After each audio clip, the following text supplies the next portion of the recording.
I'm Leah Lane, an award-winning travel writer and author of Places I Remember, Tales, Truths, Delights from 100 Countries. On this podcast, we share conversations with travelers about fascinating destinations and memorable experiences around the world.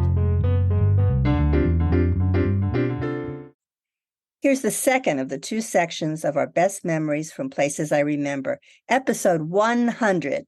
Wow. Enjoy. Sandra Smith, who sailed solo in the Pacific, was adventurous on land as well as water. She explains in episode 54. So I was at the airport. I got a reservation to get up to Mexico to get my boat. And these ladies behind me were talking about this place, Antigua in Guatemala. And it sounded so wonderful. They said, oh, there's artists everywhere. So I ran up to the desk and changed my ticket and flew to Guatemala City to go to this Antigua. And I got a ticket that I would go there today, Friday, and leave Sunday and go up to Mexico City. Well, when I got there, the U.S. government hands Americans 3 single-spaced typewritten pages. It says guidelines for U.S. travel in Guatemala. And all 3 pages is don't do this, don't go climbing the volcanoes, blah, blah, blah, don't here, go, blah, blah.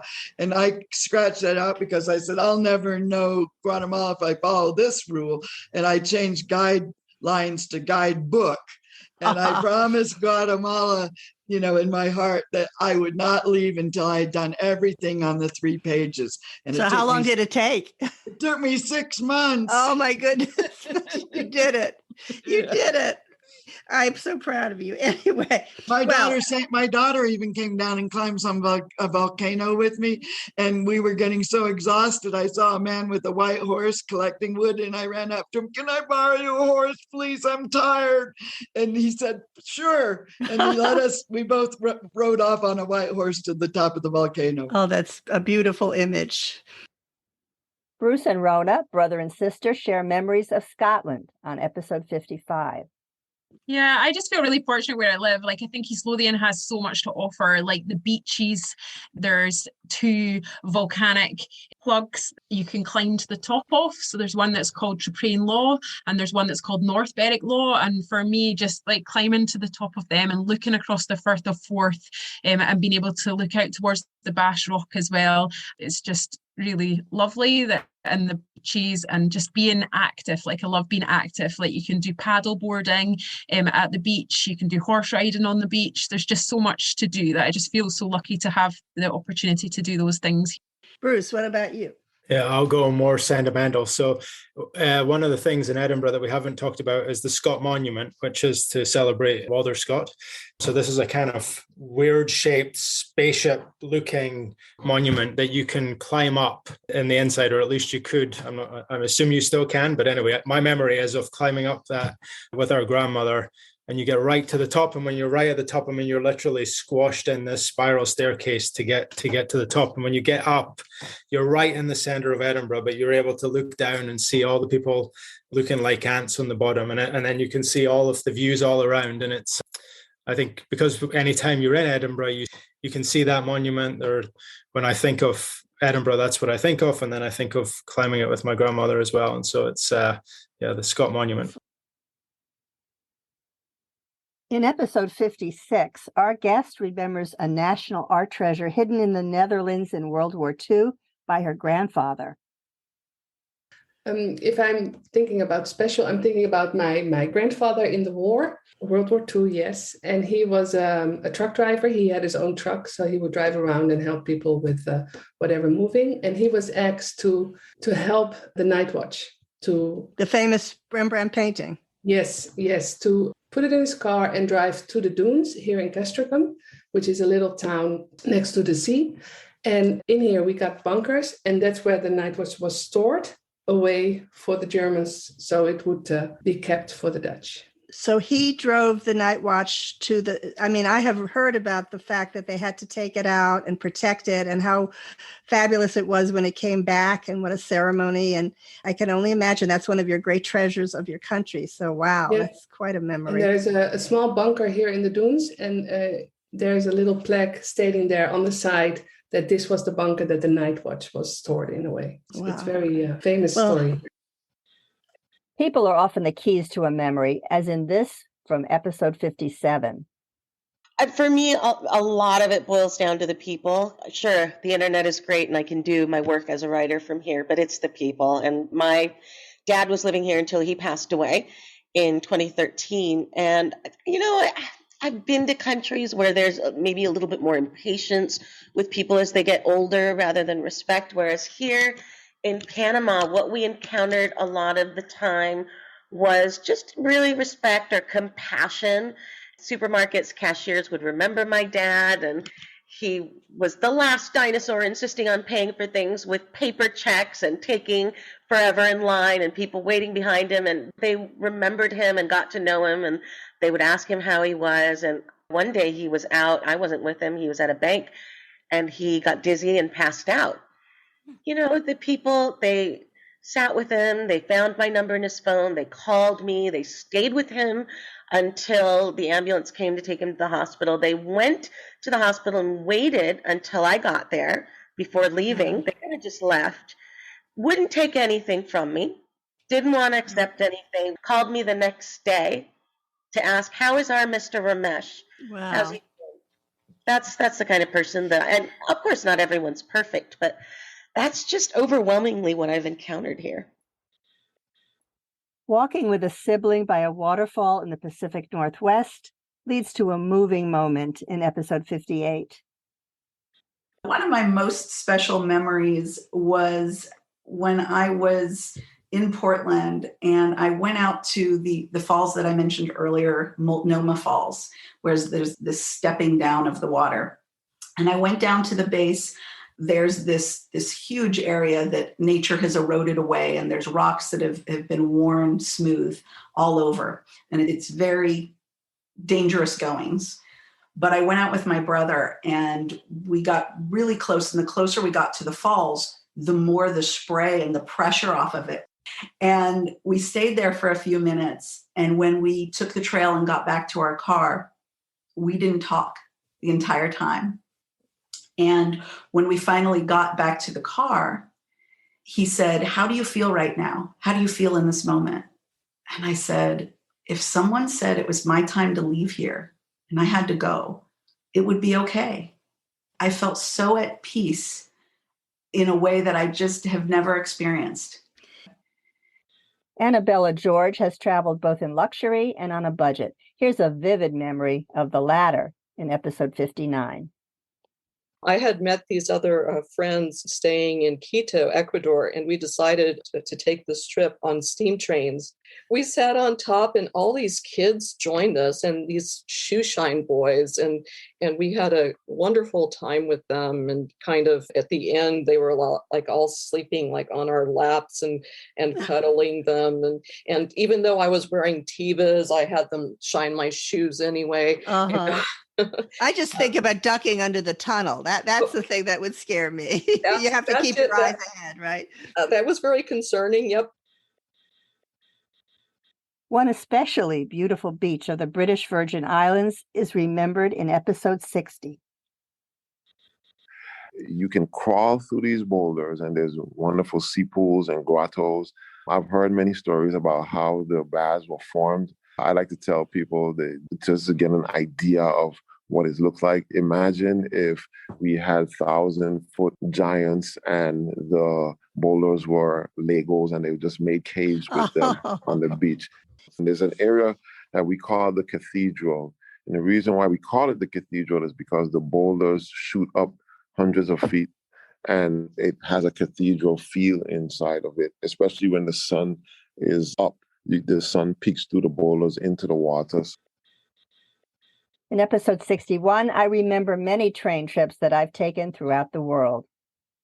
I have some glimpses in my mind of some of the train trips I've taken. Some of them are on tiny little trains, little cogwheel trains. I went up in the cloud forest in Costa Rica. I've been up to the Jungfrau in Switzerland. I took steam engines along the Rhone in France and in Wales. I've gone through the Channel, the train that takes you from London to Paris. That's an experience. You have lunch and you're in Paris. It's a wonderful trip. I've been in the Grand Canyon where a train was set up where gunfight ensued. They had outlaws come onto the train, and it was a lot of fun. It was like a story. I've been on the bullet train in Japan, where you speed by Mount Fuji. And I've been on a train in Shanghai called the maglev, where you go 433 kilometers an hour. It's amazing.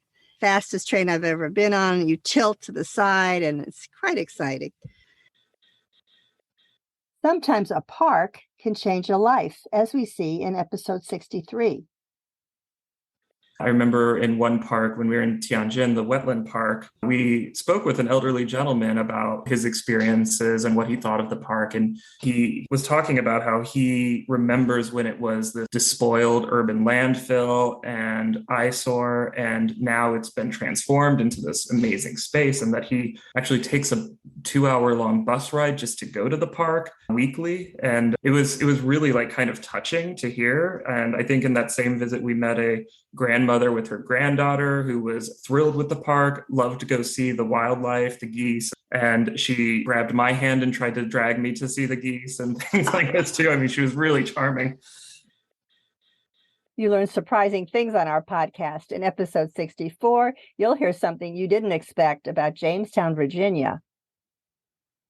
I went to historic Jamestown again after many years when I took this role on, is that the early times for these English settlers were really challenging. I mean, at one point, more than half of the settlement was out by disease and hunger. And so this group, out of desperation, turned to cannibalism. Really? Yes. You never hear that in the history books. No. And they found in the course of doing these archaeological digs, the remains of a young girl who they traced back to a certain area in England based on what was found in her bones from nutrition. So they, back then it was, well, if you were from this area of England, then you ate this kind of diet. And so they're able to trace that back out of severe desperation.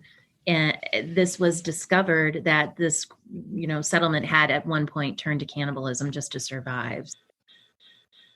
We have two very different memories from two residents of Madrid in episode 65. I was here when my family left Cuba in 1967. Franco was in power at the time, dictator Francisco Franco. It was a very different city. And yet to me, a small child coming out of communist Cuba, it seemed wonderful because there was all kinds of candy and ham and wonderful things to eat and that we didn't get in Cuba at the time. I remember things like there were the serenos, which were these gentlemen who stood on the corners at night with a big bunch of keys dangling off their pant loop. And if you came in after a certain hour back to your building, you would have to clap your hands and they would come and open the door for you. And these are things that even young Spaniards don't remember, because what they were doing actually was they were also kind of keeping an eye on the population. It was part of being a police state. Right. But these were generally like retired police or whatever who took these jobs to open the doors at night and also to provide assistance if you were mugged or whatever, which I don't think happened very much. But it's just a very interesting memory of a world that no longer is, and yet is still Madrid. Fabulous memory. Thank you for that. You're okay, welcome. David. Mine is a lot more recent. I have a lot of nice memories associated with Madrid, but the most dramatic perhaps occurred in January of 2021 when the city was buried under the biggest snowstorm in a century. And it was called Filomena, 3.5 feet of snow. And normally Madrid gets a few flakes here and there. They don't even stick. Oh, look, a little flurry. How exotic. But this sort of threw everyone into a tizzy. It was fun for the first couple of days. People were sledding and skiing down the streets. Snowball fights.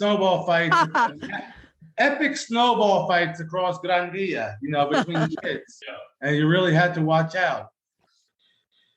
In episode 70, we talked with hotel managers about their memories. Here's a good one. Do people bring cats? I always wondered. I have a cat and I never hear about that. I know they don't like to travel.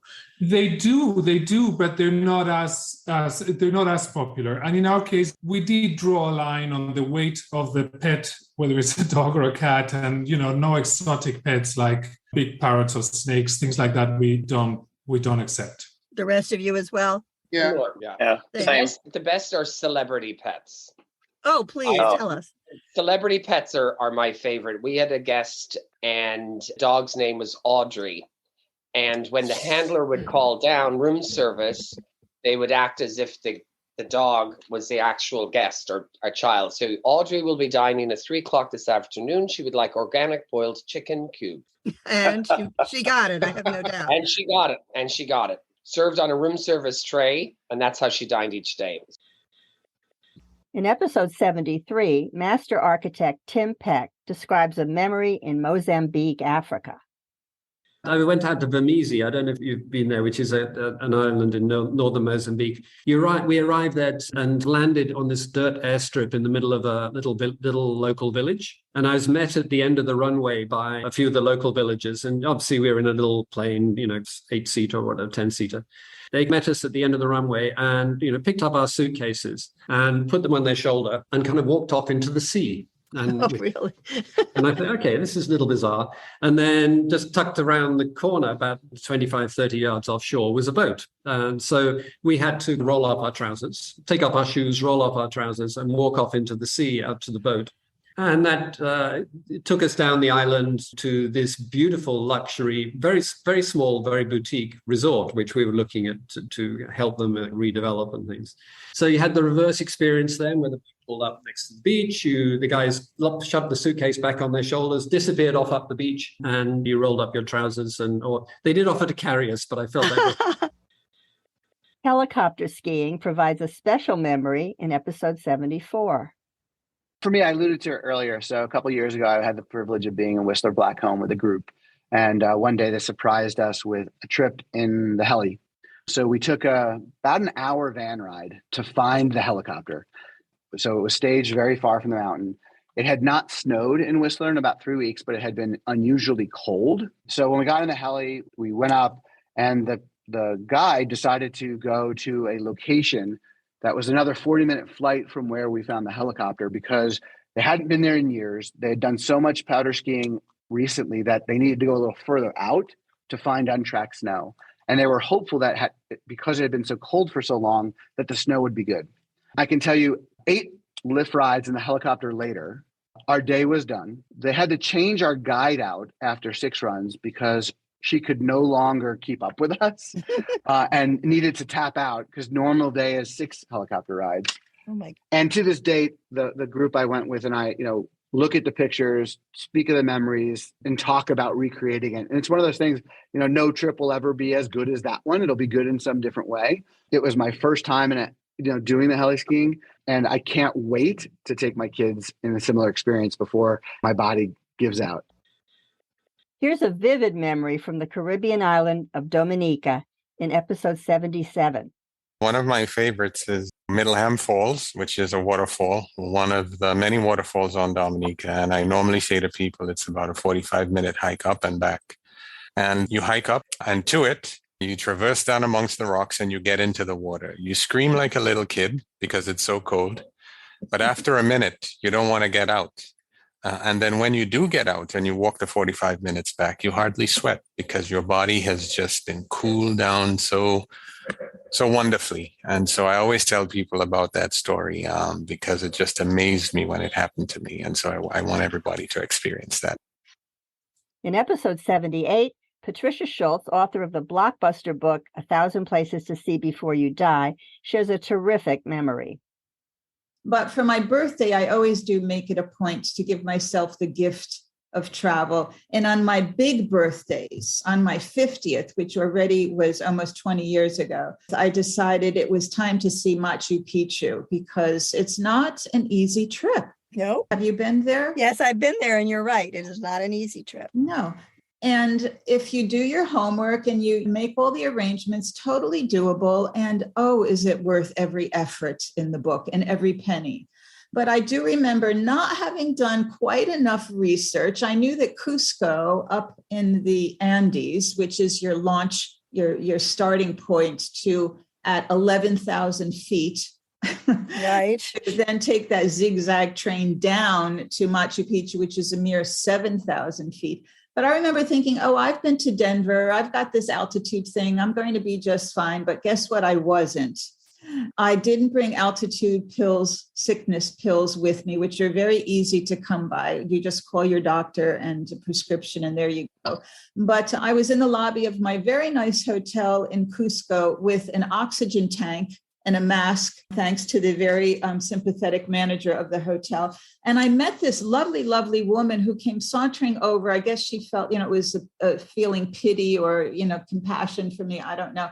It turns out she was American. She was one of the nicest. Imagine it's 20 years later and I still remember it like it was yesterday. She was totally fine. No problem at all with the altitude. She was there celebrating her 90th birthday.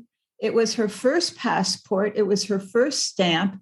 It was her 70th wedding anniversary. Her husband was upstairs resting because he too was having a problem with the altitude. And she went off into this monologue because I had an oxygen mask on her face. She told me about how she had always just wanted to travel. She dropped out of school when she was 12. She raised 5 children. African-American, said she was proud to be a washerwoman. For all of those years, she put her kids through high school, college, graduate school, and for her 90th, they got together and sent her any place in the world that she wanted to go. And they had given her a book, and it was called 1,000 Places to See. Oh, and she could pick out any place she wanted. And I guess they were thinking, like Boca or Las Vegas, but no, she wanted to go to Machu Picchu. And she said to me these 2 things, and they're pearls for me, and I will forever remember them. And she said, dear, your knees have expiration dates. And she said, you have to do the difficult places first. Here's a lovely memory of Rome from episode 79. My mother was Roman, as I mentioned, and when we lived there in the mid-60s, one day she took us to the Vatican, and I found that kind of daunting and creepy. We went down into the crypt, and that's another thing you can do if you want creepy things. Go into crypts. They're all over them. But then she said, okay, we're going up onto the Gianicolo. The Gianicolo is called the Janiculum in English. So she took us up the back way from the Vatican and said, don't look back, just keep climbing. And we climbed and climbed, and we got up to the top of the hill. And then she said, now turn around. And we turned around, and there was this unbelievable view of Michelangelo's dome of St. Peter's, framed by parasol pines. And even as a 6 or 7-year-old, whatever I was, I got the heebie-jeebies. So that's one thing I like to do when I'm in Rome, and I take friends. And when I do lead tours in Rome, I take people up that way and reveal this incredible view. You won't get a better view of the cupola of that amazing, gigantic church. One of the most thrilling trips of my life was visiting the mountain gorillas in Rwanda. In episode 81, our guest describes his memory of the experience. It's a long, long way from anywhere to get to Rwanda. You've got to change planes usually, and there's lots of things you have to do along the way, take tests for health and all that, and you're very happy to finally get to the place. Well, I got very close to the gorillas at the park where they tell you what to do in terms of how you act and what to expect, and they put the groups together, and I was all excited. And they tell you before you go to see the gorillas to go to the bathroom. So I went to the bathroom. Unfortunately, I got locked in the stall, and I couldn't get out. And I thought I came all this way, halfway around the world, and I'm not going to see those gorillas because we were all timed very carefully. And I thought, they're not going to wait for me. They don't even know I'm in here. Well, luckily, somebody came in finally. And after that, men and women came in to help me out the door and everything. I finally got out. But that was a real lesson. I mean, you can do everything you can think of to be ready, and you never know. But it's still worth it. I still got to see the gorillas. And it makes a great story, right? They let you out in the end. Yeah, they let me out.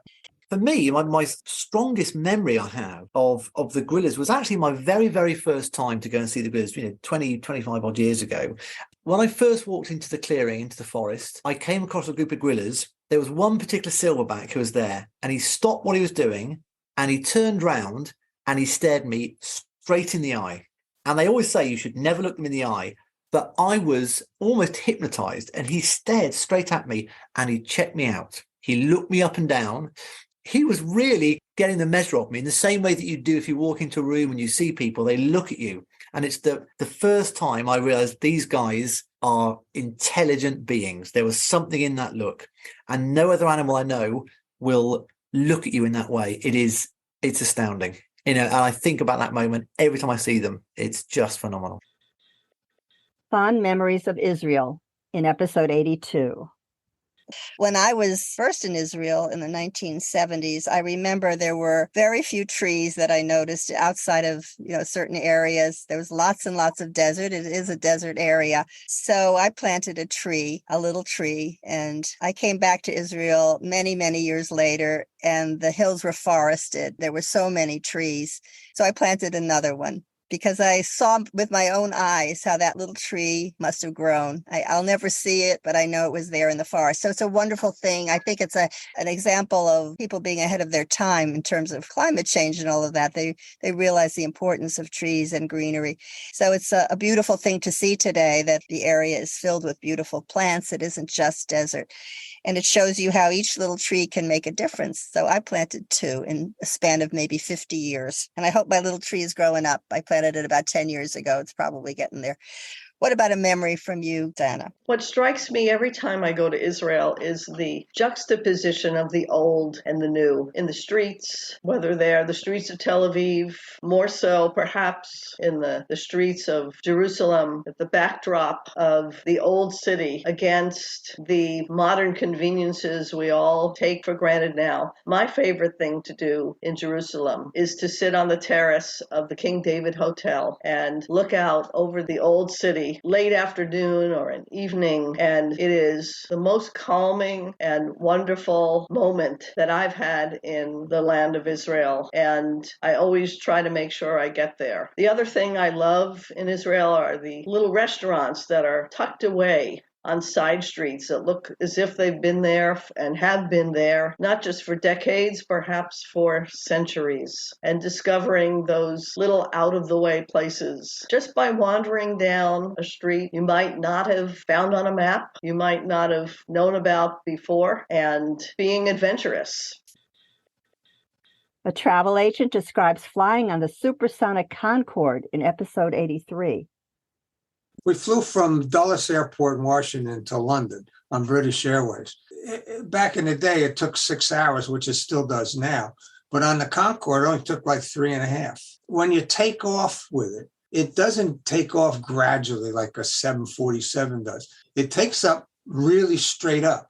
If you ever saw pictures of it, it's got a nose that pops up and down. And you actually feel it actually pushes you back into the seat because of the speed.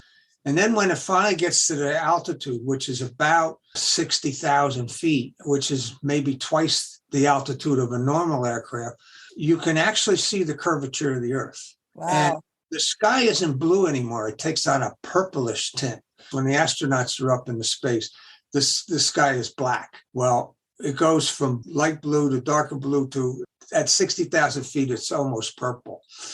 And it flies at Mach 2.5, which is 2.5 times the speed of sound. And they have a little counter, that digital clock up on the wall. You could watch it tick off until it got to Mach 2.5. You were only at that speed for about an hour. In episode 84, here are memories of what makes a trip to the Great Barrier Reef off Australia so special. It is enormous. It's the size of Japan or Italy, 3,000 different reefs. There are amazing number of fish there still. Climate change has been a problem. There were some major bleaching events about 10 years ago and 8 years ago, and it is an ongoing problem. And if people don't believe in climate change, come to Australia because we have weird weather patterns happening all the time. Is the barrier reef ruined? No, it's not. Will you see amazing things? Yes, you will. Is it full of multicolored, brilliant coral? No, it's not. But it's not necessarily bleached. I mean, healthy coral here, a lot of the healthy coral is brown. When I talk to my guests about what the best parts of the trip has been, nearly always they say the barrier reef. There are plenty of fish there. Turtles, if you're lucky. If you go on a cruise, really normally out of Cairns or Port Douglas. I prefer Port Douglas. It's a little bit smaller, a bit more friendly. Cairns is like the gateway to the reef. But if you go on a boat that goes to the same place every day, the snorkeling won't be as good as if you go somewhere a little bit further out. And obviously it just depends on the day, but it's extraordinary and definitely worth seeing, and still something that's really special for people. I had one lady, when she was a bit nervous about snorkeling, we have to wear stinger suits, lycra suits, body suits, because they're poisonous jellyfish. I mean, everything in Australia can kill you. You know, we're full of poisonous animals and snakes and spiders and things, but you know, I rarely ever see them. They want to avoid people. And one lady was sort of nervous about snorkeling. She came out just glowing, and she would have been 80. And she just said, I feel young again, Jane. I feel young again. You know, there's so many fish. In episode 86, National Geographic writer Anne Williams describes her amazing moment in Egypt at King Tut's tomb. It was January 5th, 2005. Wow. The tomb was not well guarded during World War II. The theory is that some people got in and started to pick at the mummy to get at beads. There were mummy experts who looked at these CAT scans and thought that one of King Tut's knees looked like it had been broken.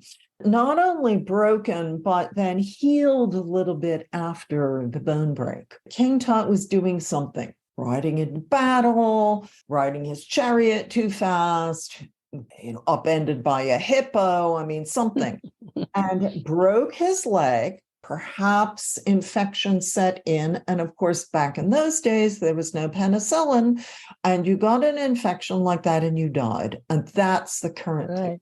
It was a thrill to be there that night, be so close to King Tut's mummy. It was always interesting, of course, to work with Dr. Hawass. Because I had so much time to study up before I wrote that story, I became sort of an amateur expert in all of the stuff in King Tut's tomb.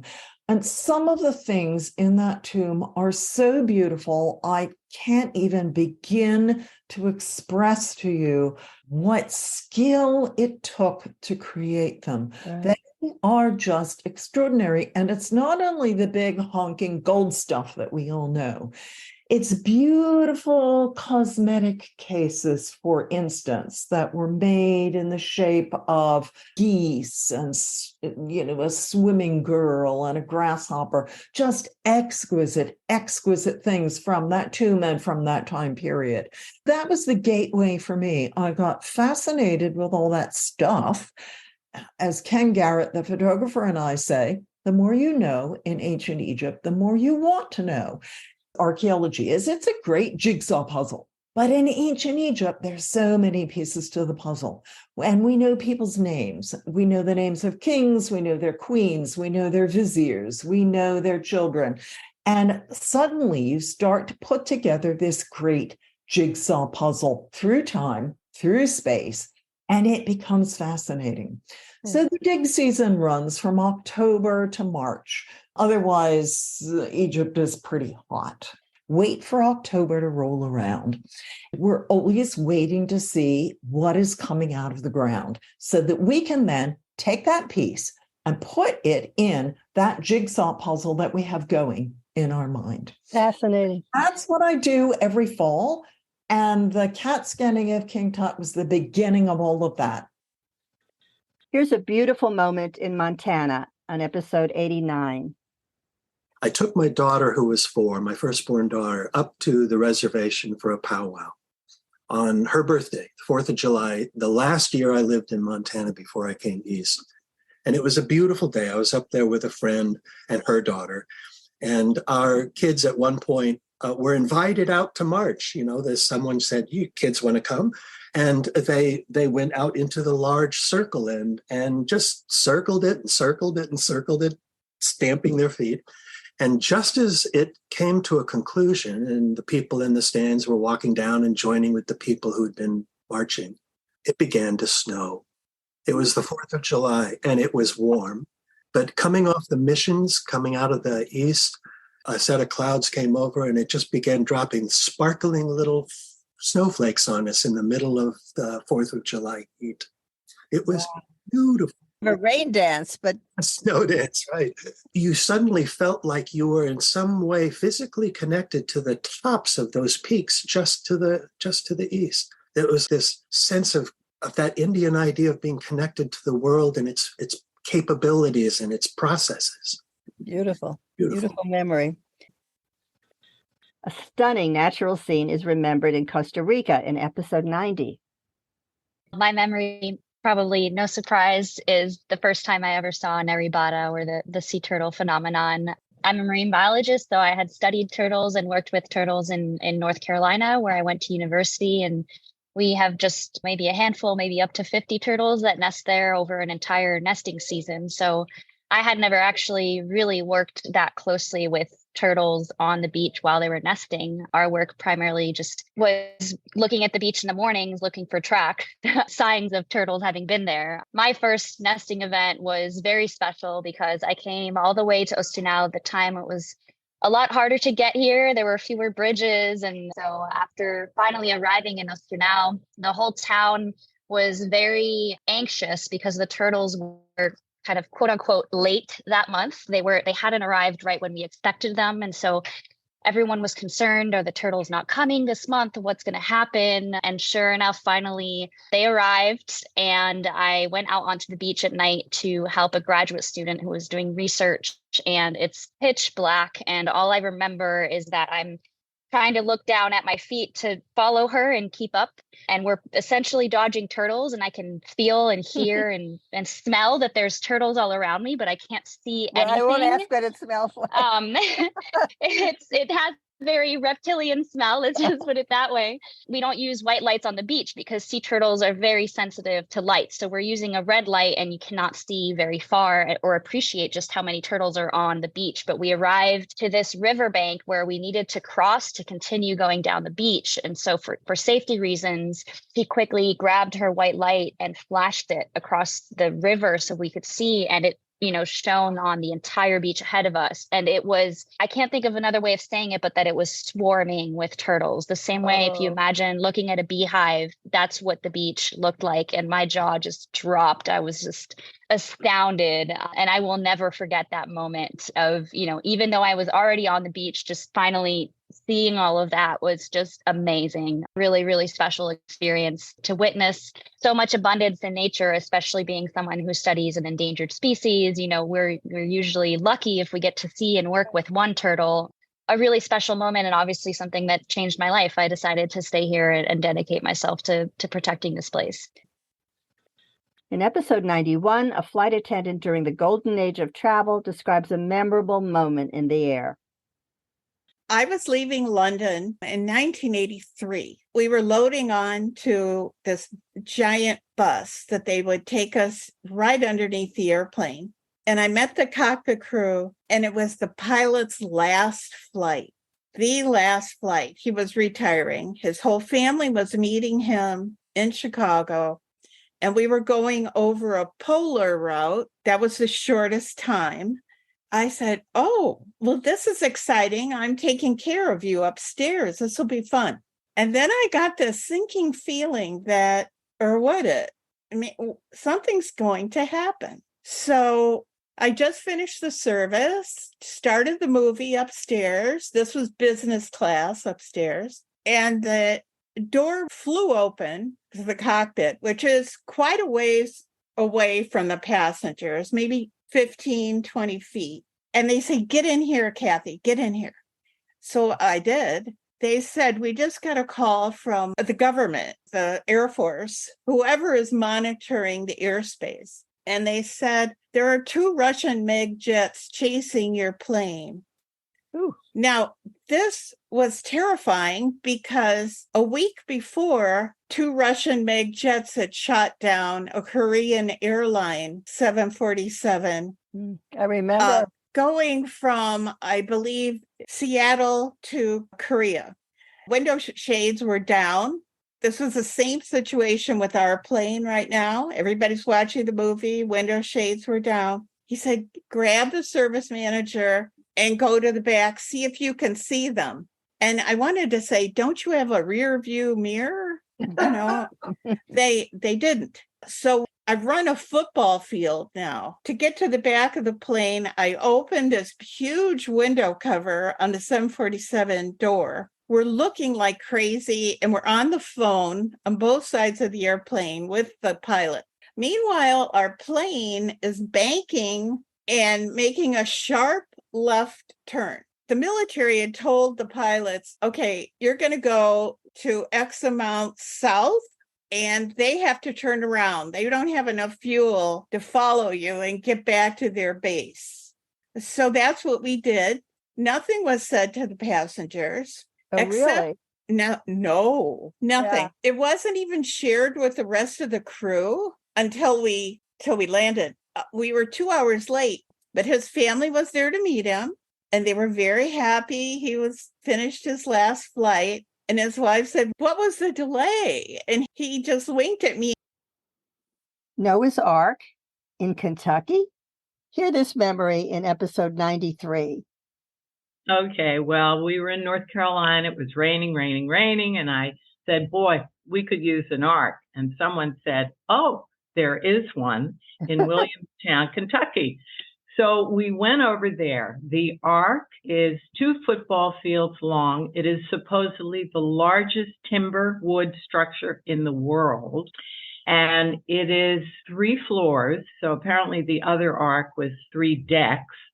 It is a replica of Noah's Ark. It has everything that the Ark might have had: beautiful baskets, exotic carpets, hammocks, and they do have the animals, but they're outside the Ark. How many animals?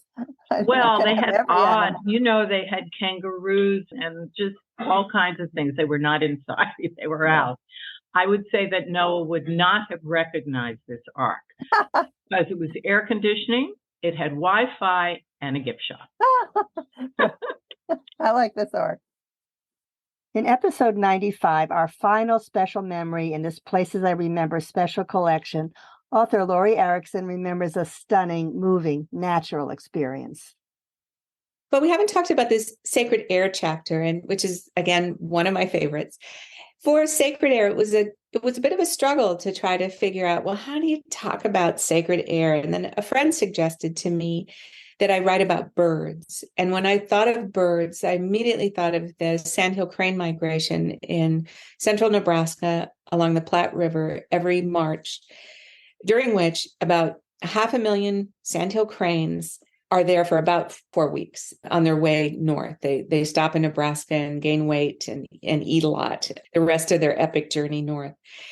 It is amazing bird watching, especially in the morning and in the evening when great flocks of cranes fly overhead to their roosting places in the river. And one experience in particular, Bob and I on our last morning, we got up early. You always have to get up early in order to see the birds. And we were perched with our binoculars looking out at the river, and a few birds are starting to take off, and then a few more. And then something startled the birds, not clear what, maybe a coyote or maybe a human moving somewhere. And suddenly it was probably 200,000 cranes that were in the sky all at once within the space of a minute. And the sound was overwhelming. It was like a freight train going through my mind. You could just feel the beat of their wings. And it was this enormous rush of air and an elemental power that, both Bob and I just had tears streaming down our eyes. It was so powerful. It lasted only about a minute, but it was a wonderful example, I think, of the ways in which being in nature can be a profoundly spiritual experience if you're open to it.